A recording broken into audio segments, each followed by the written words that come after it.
These are the praises for the After You book. Chapter 1. The big man at the end of the bar is sweating. He holds his head low over his double scotch, but every few minutes he glances up and out. Behind him, towards the door, a fine sheen of perspiration glistens under the strip lights. He lets out a long, shaky breath, disguised as a sigh, and turns back to his drink. Hey, excuse me. I look up from the polishing glasses. Can I get another one here?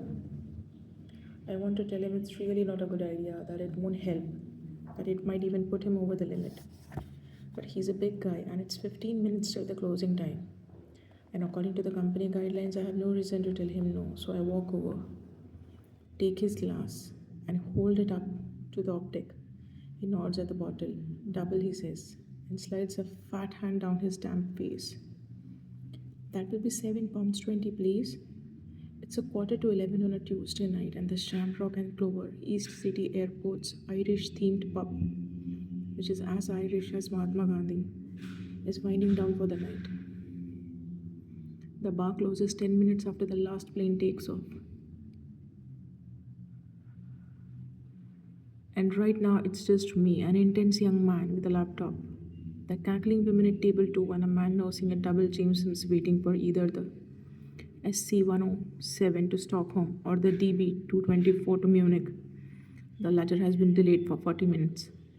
I have been on since midday as Kali has a stomachache and went home. I don't mind. I never mind staying late. Humming softly to the Celtic pipes of the Emerald Isle, Volume 3, I walk over and I collect the glasses from the two women who are peering intently at some video footage on a plane. They laugh at the easy laugh of the well lubricated. My granddaughter, 5 days old, says a blonde woman as I reach over the table for a glass. Lovely, I smile. All babies look like currant buns to me. She lives in Sweden. I have never been, but I have to go and see my first grandchild, don't I? We are wetting the baby's head. They burst out laughing again. Join us in a toast? Go on. Take a load off for 5 minutes. We will never finish this bottle in time. Oops, here we go. Come on, door, altered by a screen, they gather up their belongings, and perhaps it's only me who notices a slight stagger as they brace themselves for the walk towards security. I place their glasses on the bar, scan the room for anything else that needs washing. You never tempted them. The smaller woman has turned back for her scarf. I'm sorry? To just walk down there at the end of a shift, hop on a plane, I would. She laughs again. Every bloody day. I smile, the kind of professional smile that might convey anything at all, and turn back towards the bar. Around me, the concession stores are closing up for the night, steel shutters clattering down over the overpriced handbags and the emergency gift Toblerones. The lights flicker off at gates 3, 5, 11, and the last of the day's travelers winking their way into the night sky. Violet, the Congolese cleaner, pushes her trolley towards me, her walk a slow sway, her rubber-soled shoes squeaking on the shiny marmoleum. Evening, darling. Evening, Violet. You shouldn't be here this late, sweetheart. You should be home with your loved ones. She says exactly the same thing to me every night. Not long now. I respond with these exact words every night. Satisfied, she nods and continues on her way. Intense young laptop man and the sweaty Scotch drinker have gone. I finish stacking the glasses and I cash up, checking twice until the till roll matches what is in the drawer.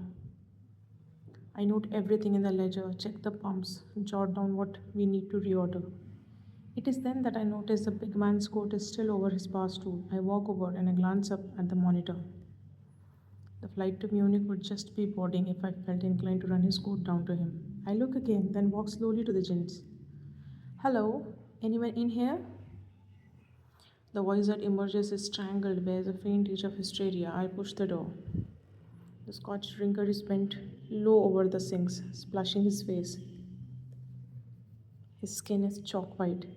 Are they calling my flight? It's only just gone up. You have probably got a few minutes. I make to leave, but something stops me. The man is staring at me. His eyes too light, Two tight little buttons of anxiety. I can't do it. He grabs a paper towel and pats at his face. I can't get on the plane. I wait. I am meant to be traveling over to meet my new boss, and I can't. I haven't had the guts to tell him I'm scared of flying. He shakes his head. Not scared, terrified. I let the door close behind me. What's your new job? He blinks. Car parts. I'm the new senior regional manager. Bracket spares close bracket for Hunt Motors. Sounds like a big job, I say. You have brackets. I've been working for it a long time. He swallows hard. Which is why I don't want to die in a ball of flame. I really don't want to die in airborne ball of flame. I'm tempted to point out that it wouldn't actually be an airborne ball of flame, more a rapidly descending one. But suspect it wouldn't really help. He splashes his face again and I hand him another paper towel. Thank you. He lets out a shaky breath and straightens, attempting to pull himself together. I bet you never saw a grown man behave like an idiot before, huh? About 4 times a day. His tiny eyes widen. About 4 times a day? I'd fish someone out of the men's loose, and it's usually down to fear of flying. He blinks at me. But like I say to everyone else, no planes have ever gone down from this airport. His neck shoots back in his collar. Really? Not one. Not even a little crash on the runway? I shrug. It's actually pretty boring here. People fly off, go to where they are going, come back again a few days later. I lean against the door to prop it open. This lavatory is never smelling any better by the evening, and anyway, personally, I think there are worse things that can happen to you. Well, I suppose that's true. He considers this, looks sideways at me. For a day, huh? Sometimes more. Now, if you wouldn't mind, I really have to get back. It's not good for me to be seen coming out of the men's loose too often. He smiles. And for a minute, I can see how he might be in other circumstances. A naturally ebullient man, a cheerful man, a man at the top of his game of continentally manufactured card pass. I think I hear them calling your flight. You reckon I'll be okay? You'll be okay. It's a very safe airline. And it's just a couple of hours out of your life. Look, the SK-491 landed 5 minutes ago. As you walk to your departure gate, you will see the air stewards and the stewardess coming through on their way home, and you'll see them all chatting and laughing. For them, getting on this flight is pretty much like getting on a bus. Some of them do it 2, 3, 4 times a day, and they're not stupid. If it wasn't safe, they wouldn't get on, would they? Like getting on a bus, he repeats. Probably an awful lot safer. Well, that's for sure. He raises his eyebrows. Lots of idiots on the road. I nod. He straightens his tie. And it's a big job. Shame to miss out on it for such a small thing. You'll be fine once you get used to being up there again. Maybe I will. Thank you. Louisa, I say. Thank you, Louisa. You're a very kind girl. He looks at me speculatively. I don't suppose you would like to go for a drink sometime? I think I hear them calling your flight, sir, I say, and I open the door to allow him to pass through. He nods to cover his embarrassment, makes a fuss of patting his pockets. Right, sure. Well, off I go then. Enjoy those brackets. It's 2 minutes after he has left that I discover he has been sick all over the cubicle 3. I arrive home at a quarter past 1. I let myself into the silent flat. I change into pajama bottoms and hooded sweatshirt, then open the fridge, pull out a bottle of white and pour a glass. It's lip-piercingly sour. I study the label and realize I must have opened it the previous night and forgot to put the top in the bottle. Then I decide it's never a good idea to think about these things too hard. I slump into a chair with it. On the mantelpiece, there are two cards. One is from my parents wishing me a happy birthday. That best wishes from mom is as piercing.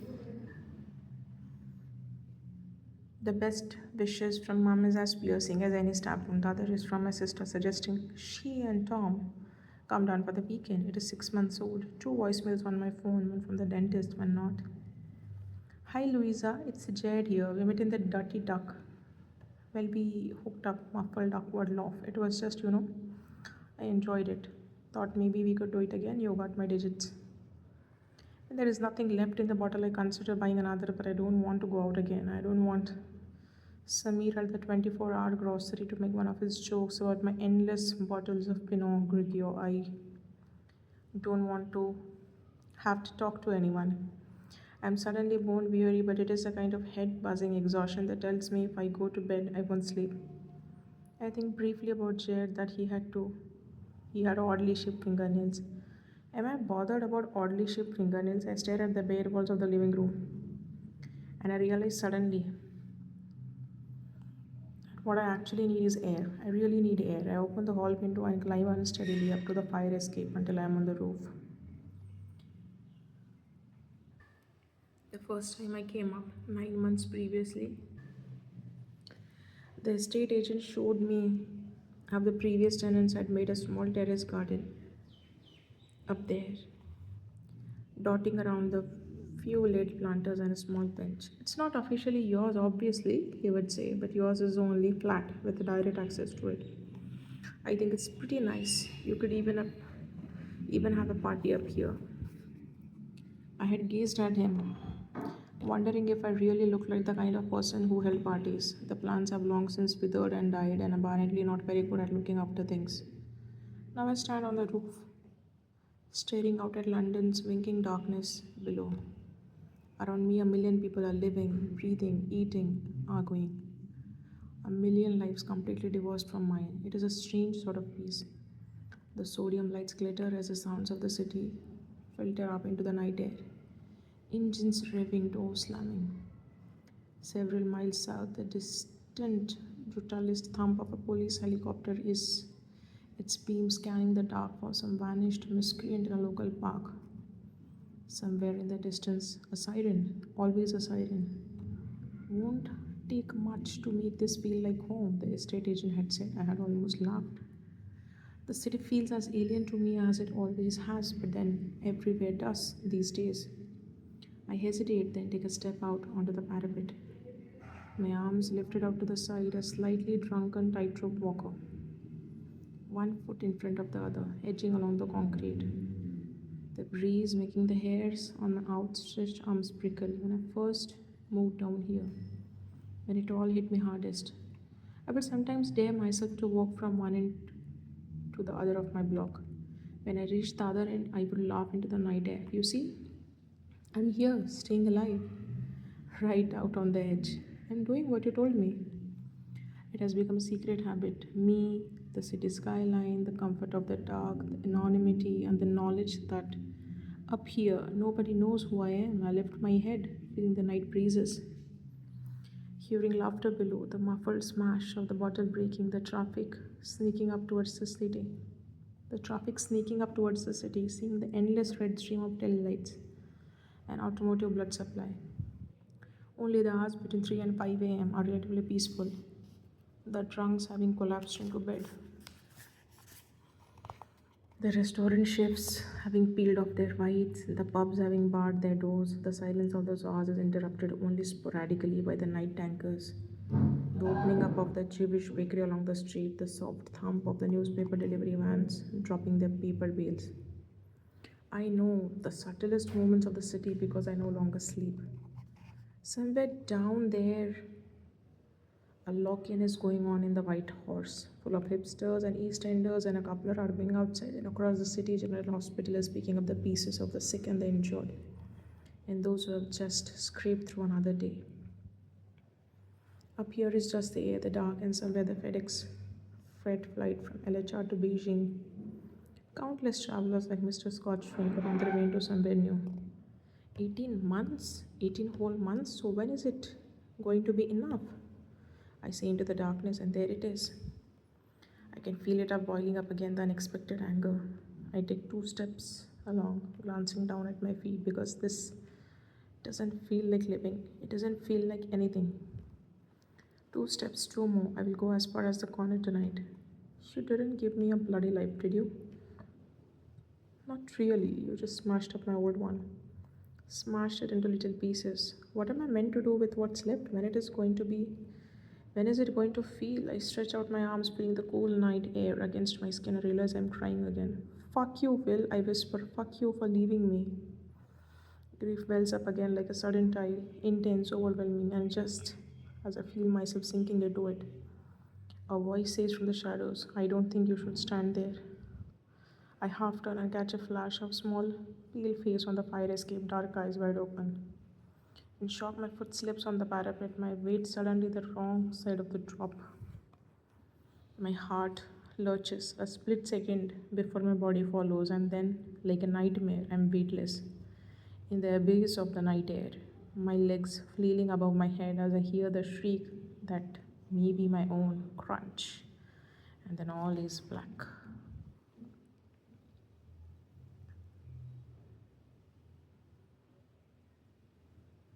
If you like this narration, do subscribe to my channel, Narrations by Dr. Sneha, and I will see you back in my next video. Till then, bye bye.